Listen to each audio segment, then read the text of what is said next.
So hello friends, क्या आप भी कंफ्यूज हो 11th और 12th की पढ़ाई के लिए कि मुझे कोचिंग जाके पढ़ना चाहिए या घर बैठ के पढ़ना चाहिए? और आज हम इसका सच जानने वाले हैं। मैं हूं नमन और अगले 10 मिनट के अंदर मैं आप सभी का प्रॉब्लम का सॉल्यूशन देने वाला हूं। और यार लास्ट वाला पॉइंट तो बिल्कुल ही मत मिस करना, क्योंकि वही डिसाइड करेगा कि आपका आईआईटी जेईई में सिलेक्शन होगा भी या नहीं। और सबसे पहले हम बात करने वाले हैं ऑनलाइन कोचिंग की। ऑनलाइन कोचिंग में हम दो पार्ट में डिवाइड करने वाले हैं, एक एडवांटेज और दूसरा डिसएडवांटेज। सबसे पहले हम बात करेंगे एडवांटेजेस की, और एडवांटेजेस में सबसे पहला पॉइंट आता है कॉस्ट इफेक्टिव। जैसे कि हम लोग को पता है ऑनलाइन बैच काफी सस्ता होता है as compared to offline batches. ये हो गया हमारा पहला पॉइंट। और अब हम आते हैं अपने सेकंड पॉइंट पर, यार टॉप फैकल्टीज। जी हाँ दोस्तों, टॉप फैकल्टी से पढ़ने का हमें मौका मिलता है। यार इंडिया के टॉप फैकल्टी से हमें पढ़ने का मौका मिल रहा है, हमें और क्या ही चाहिए। तीसरा सबसे बड़ा पॉइंट है फ्लेक्सिबिलिटी। फ्लेक्सिबिलिटी मतलब यार अगर आपसे लाइव लेक्चर मिस हो जाता है या आपसे किसी कारणवश अगर छूट जाता है आपका लाइव लेक्चर, तो आप यार रिकॉर्डेड लेक्चर भी देख सकते हो। उससे क्या होगा कि आपसे आपका कोई भी क्लास मिस नहीं होगा। और अब हम आते हैं अपने चौथे पॉइंट, जो कि लास्ट पॉइंट है। यार इसमें नो ट्रैवल, मतलब समझ रहे हो, हमें कहीं जाने का जरूरत नहीं पड़ता। उसमें है कि हम अपने घर पे बैठ के पढ़ाई करते हैं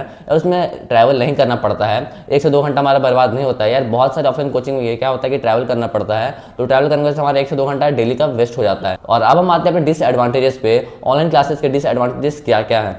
सबसे पहला पॉइंट आता है डिस्ट्रैक्शन। डिस्ट्रैक्शन वैसे कि इंस्टाग्राम और यूट्यूब नोटिफिकेशंस आपके पढ़ाई को खराब कर सकते हैं। और दूसरा सबसे बड़ा पॉइंट ये है कि आई स्ट्रेन। यार दिन भर हम अपनी स्क्रीन के सामने बैठे रहते हैं, जिससे हमारे दिमाग और पूरा शरीर थक जाता है, तो हमें पूरा दिन थकावट फील होता है। तो यार ये भी डिसएडवांटेज में आता है। और तीसरा सबसे बड़ा पॉइंट ये है कि लैक ऑफ डिसिप्लिन। यार हमें कोई देखने वाला नहीं होता है कि हम पढ़ रहे हैं नहीं, नोट्स बना रहे हैं नहीं, तो हमें खुद का ध्यान खुद से ही रखना पड़ेगा। ये तीसरा पॉइंट है और जो कि लास्ट पॉइंट था। और अब हम आते हैं ऑफलाइन कोचिंग्स पे। और ऑफलाइन कोचिंग से भी दो पार्ट हैं, एडवांटेज और डिसएडवांटेज। तो सबसे पहले हम बात करेंगे एडवांटेजेस की। तो एडवांटेज में सबसे पहला पॉइंट आता है स्ट्रिक्ट डिसिप्लिन। यार ऑफलाइन में हमें देखने को मिलता है यार काफी ज्यादा स्ट्रिक्ट डिसिप्लिन रहता है। उससे क्या होता है ना कि हम टीचर्स के डर से अपने पढ़ाई पे फोकस कर सकते हैं, तो वो भी एक बहुत अच्छा एडवांटेज है। और दूसरा सबसे बड़ा पॉइंट है instant doubt solving. Instant doubt solving का मतलब ये है कि आप फेस टू फेस सवाल पूछ सकते हो। अगर आपको कोई प्रॉब्लम है तुरंत आप टीचर से सवाल पूछ सकते हो। उससे क्या होगा कि आपका डाउट काफी जल्दी सॉल्व हो जाएगा और काफी अच्छे वे में। और तीसरा काफी बड़ा एडवांटेज है सोशल इंटरेक्शन। मतलब आज समझ रहे हो, सोशल इंटरेक्शन मतलब ये होता है, मतलब अगर आप फ्रेंड्स के साथ बैठते हो तो फ्रेंड्स के साथ बैठने पे क्या होता है ना कि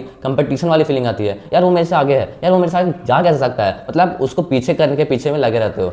यही है सोशल इंटरेक्शन। और अब हम आते हैं ऑफलाइन बैचेस के डिसएडवांटेजेस पर। डिसएडवांटेज का सबसे पहला पॉइंट है सो एक्सपेंसिव। यार ये बैचेस बहुत ज़्यादा एक्सपेंसिव होता है, तो यार ये जानते ही हो, ये सबसे बड़ा डिसएडवांटेज तो यही है ऑफलाइन का, ये बहुत ज़्यादा कॉस्टली होता है। दूसरा सबसे बड़ा डिसएडवांटेज ये है कि ट्रैवल फैटिग्यू। इसका मतलब ये है कि आप ट्रैवल करते हो तो उसमें आपको काफ़ी ज़्यादा एनर्जी वेस्ट होता है। यार वो भी जैसे कि उसमें था कि वो एडवांटेज था ऑनलाइन क्लासेस में, बट इसमें यही डिसएडवांटेज है, यही और कुछ। तीसरा सबसे बड़ा पॉइंट और सबसे लास्ट डिसएडवांटेज में आता है वो है कि फिक्स्ड पेस। मतलब अगर आपसे एक क्लास में मिस हो जाता है तो बैकलॉग्स कभी कवर नहीं हो पाता, बहुत मुश्किल से कवर होता है। तो ये हो गया हमारा डिसएडवांटेज। बस यही था डिसएडवांटेज और एडवांटेज। अब हम आते हैं कंपैरिजन में। बस इतना ही था, मैंने आपको ऑनलाइन का और ऑफलाइन दोनों का एडवांटेज डिसएडवांटेज बता दिया है। और अब आप लोग कंपेयर करके बताओ कि आपकी नज़र में कौन ज़्यादा बेहतर है, ऑफलाइन या ऑनलाइन। कमेंट करके एक बार जरूर बता देना। उससे क्या होगा, आपके जितने भी फ्रेंड्स, मेरे जितने भी ऑडियंस देख रहे हैं, वो कमेंट रीड करके समझ पाएँ यार कौन सा ज़्यादा बेहतर है। मैंने तो उसके फ़ायदे और गैरफायदे के बारे में बता दिया है। और अब आप लोग को डिसाइड कर कौन सा वो पार्ट बेहतर लगा, कौन सा वो पार्ट काफ़ी ज़्यादा बेकार लगा। तो आप कमेंट में अपना राय जरूर बताएं। देखो एक कंक्लूजन वाली बात बताता हूँ, ये बहुत इंपॉर्टेंट पॉइंट है। मैंने बोला था ना लास्ट पॉइंट बहुत ज़्यादा इंपॉर्टेंट होने वाला है, ये वही पॉइंट है। ये बात कान खोल के सुन लो, क्योंकि सिलेक्शन उन्हीं लोगों का होता है जो 8 से 10 घंटा रेगुलर सेल्फ स्टडी करते हैं। क्या ऑफलाइन कोचिंग ऑनलाइन तो सब पढ़ते हैं, लेकिन सेल्फ स्टडी बहुत कम लोग करते हैं। और जो सेल्फ स्टडी करते हैं उन्हीं का आईटी में सिलेक्शन हो जाता है। ये बहुत इंपॉर्टेंट पॉइंट है।